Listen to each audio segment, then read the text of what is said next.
¿Qué tal? Buenas noches. Estamos aquí iniciando transmisiones Facebook Live este martes 22 de mayo. Muchas gracias por estar con nosotros.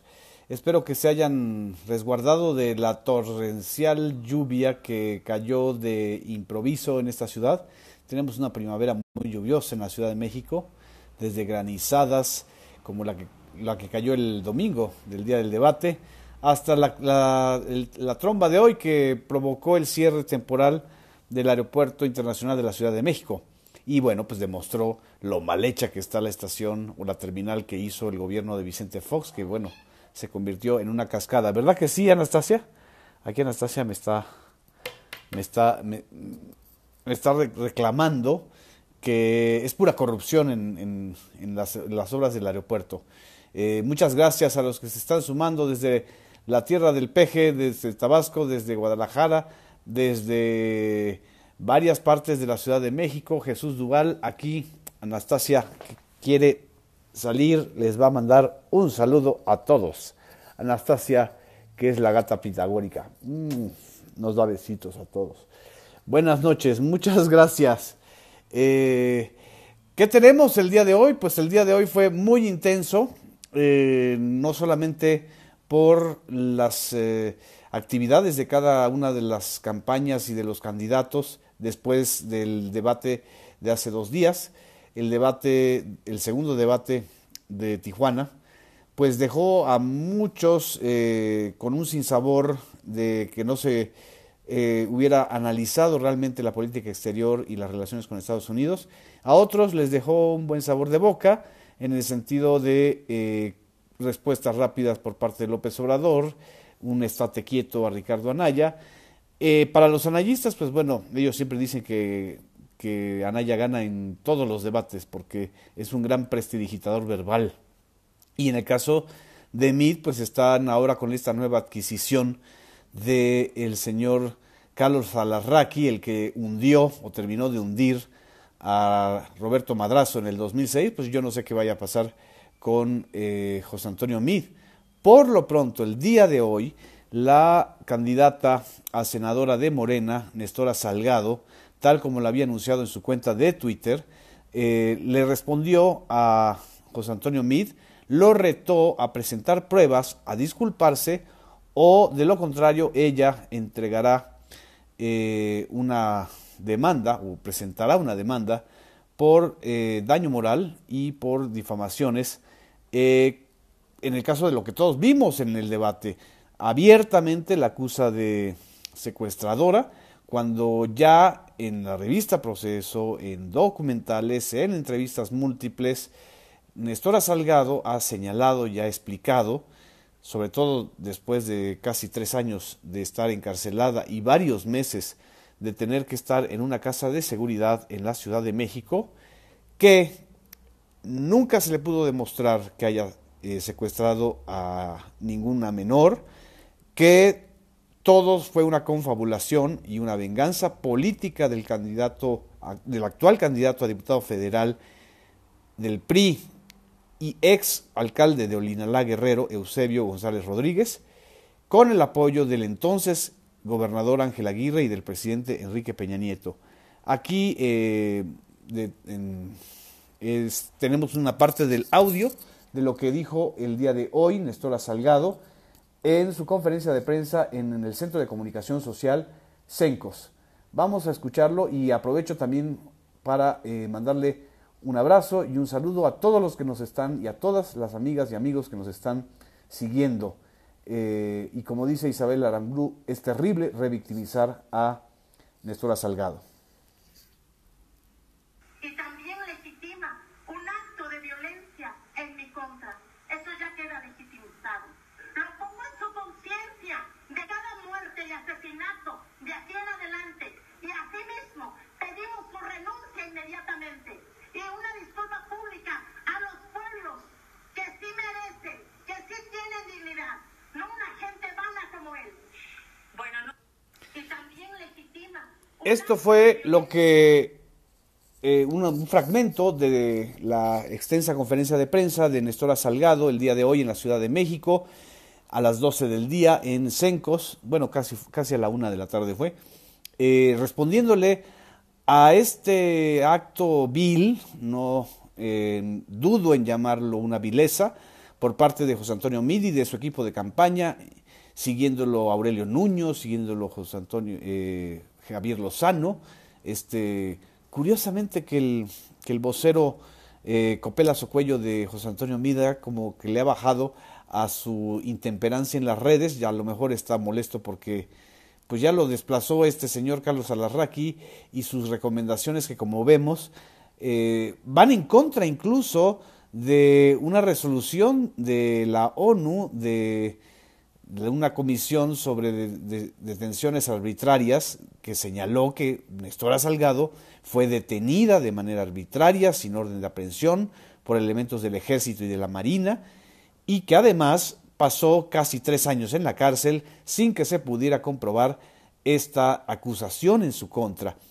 Una cosa curiosa, si ustedes recuerdan, José Antonio Meade, cuando está en el debate, lee un documento donde está supuestamente la acusación o las acusaciones que le hacen a Nestora Salgado. ¿Por qué no leyó completamente el expediente José Antonio Meade? ¿Por qué no leyó la parte de la defensa de Nestora Salgado? ¿Por qué no leyó la parte en donde se dice que el alcalde, el entonces alcalde priista de Olinalá Guerrero y actual candidato priista a diputado federal, les pagó a las mamás 20,000 pesos, o les ofreció pagarles 20,000 pesos, más una serie de becas y otras cosas, para que acusaran a Nestora Salgado, que entonces era la coordinadora de la Policía Comunitaria de Olinalá Guerrero? Es no solamente vil, es absolutamente mañoso y criticable de alguien que supuestamente estudió Derecho en la UNAM, como es el caso de José Antonio Meade, que solo sesgue o lea una de las partes con fines propagandísticos. Esto creo que es lo más grave de lo que ocurrió en el segundo debate, y esta es la respuesta de Nestora Salgado. Por supuesto, tiene todo el derecho ella de responsabilizar a José Antonio Meade de lo que le suceda, porque no es ninguna novedad, ni es ningún secreto que en Guerrero la violencia política está desatada.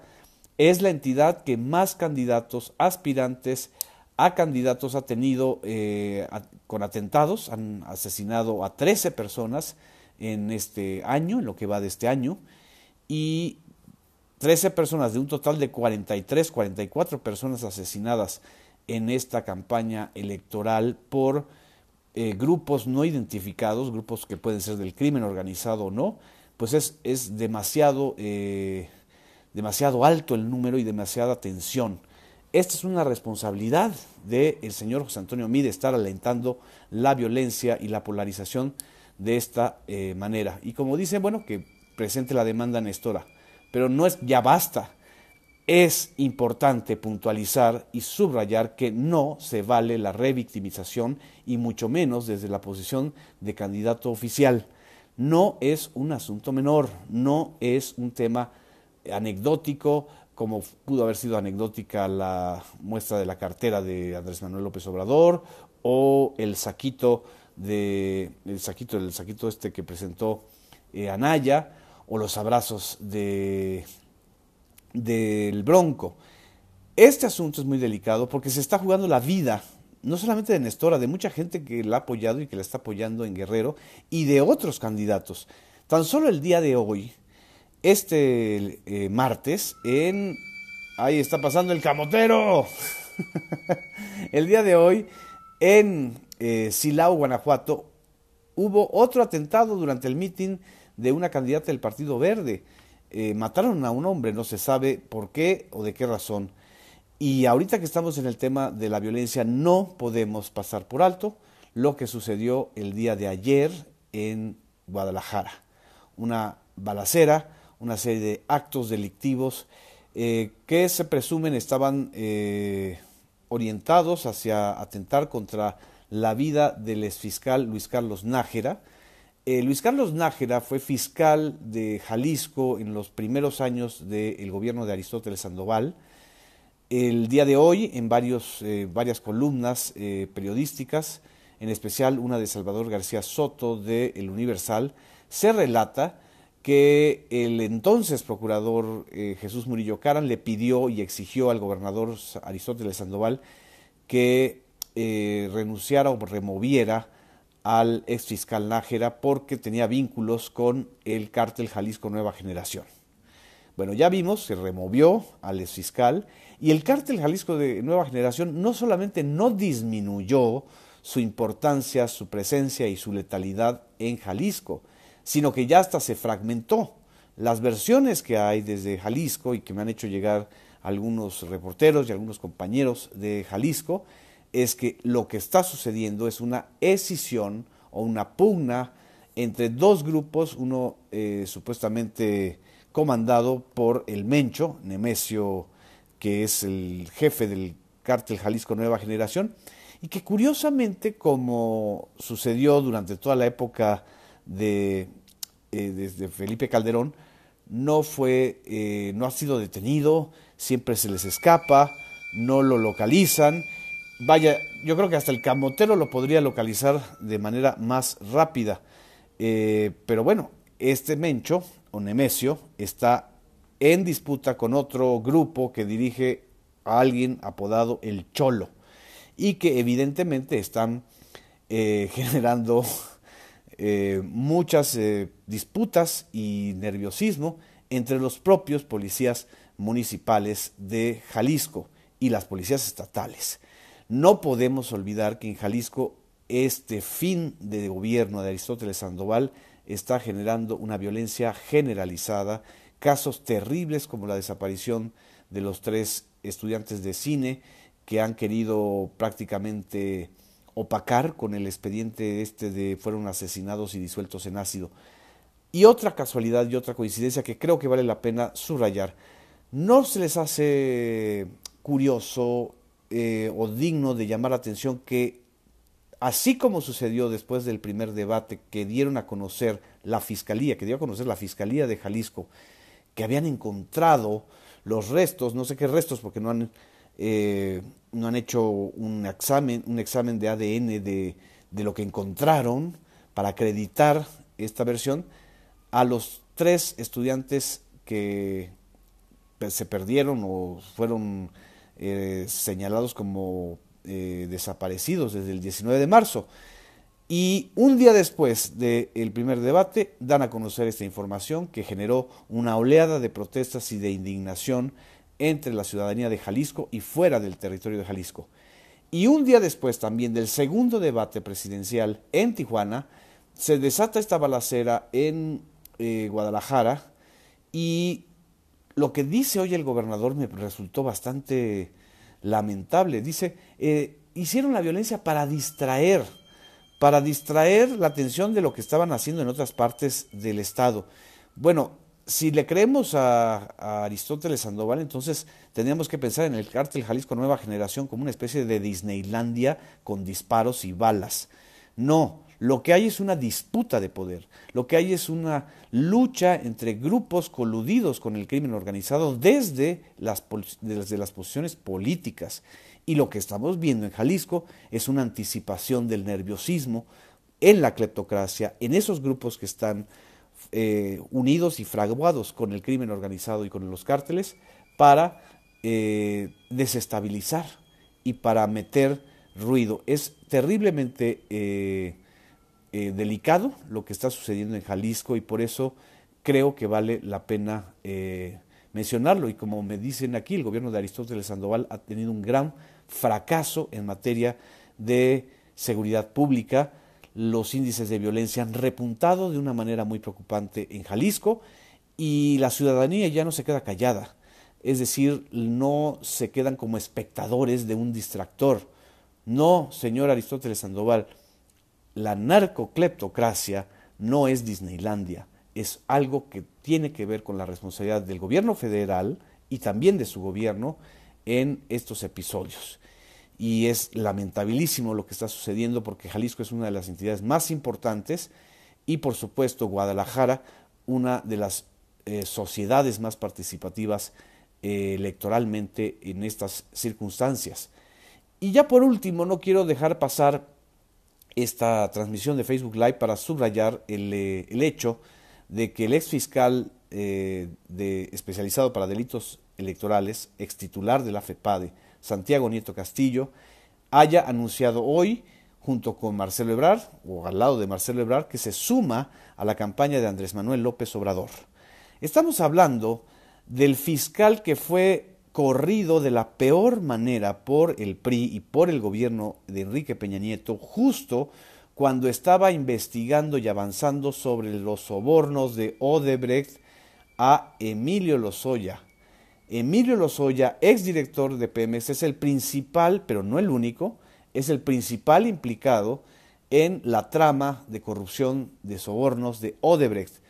Y el fiscal o el titular de la FEPADE en ese momento, Santiago Nieto Castillo, lanzó una investigación en materia electoral porque los sobornos de Odebrecht se comenzaron a entregar en el 2012, cuando Enrique Peña Nieto era candidato presidencial del PRI y cuando Emilio Lozoya era el responsable de asuntos internacionales de la campaña de Enrique Peña Nieto.